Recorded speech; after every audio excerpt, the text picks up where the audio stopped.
Hello, dear Goinkans. I hope all of you are fine. Dear kids, today we are going to start a new chapter, that is chapter 4, division. Division is one of the four basic operations of mathematics, and as you know, the other three basic mathematical operations are addition, subtraction, and multiplication. This division is fourth operation, and its reverse operation of multiplication. The way addition and subtraction of reverse operations of each other, likewise multiplication and division are reverse operations of each other. And what is division? This is just a method of breaking a number into equal number of parts. We can also say that division is a repeated subtraction, as multiplication is repeated addition. In the same way, division is repeated subtraction.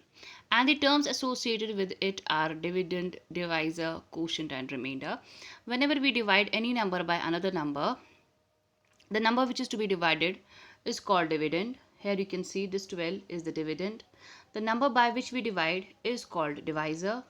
The answer we get is the quotient, and the number that is left behind is called divisor.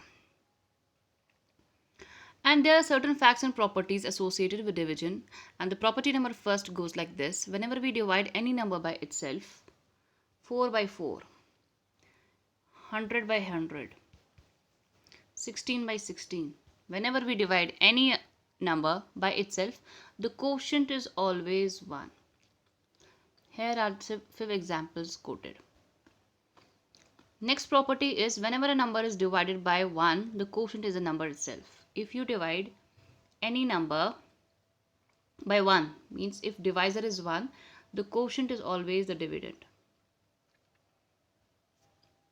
Third one is when we divide 0 by any number, it gives quotient 0. If we divide 0 by any number, no matter what the divisor is, if the dividend is 0, the quotient is always 0. And one more thing worth mentioning here is that division by 0 is not defined. We cannot divide any number by 0. This is not defined. This is impossible. You need to remember this, that 0 cannot be the divisor.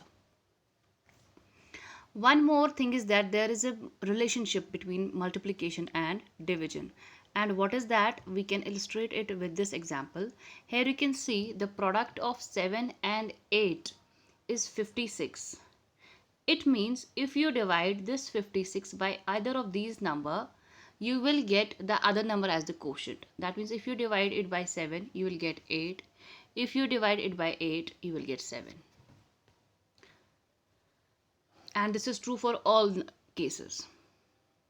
Next one is when a number is divided by 10. If you remember, we did certain tricks in case of multiplication, that if we want to multiply by 10, if by 100, we need not to multiply them exactly. We can just use trick.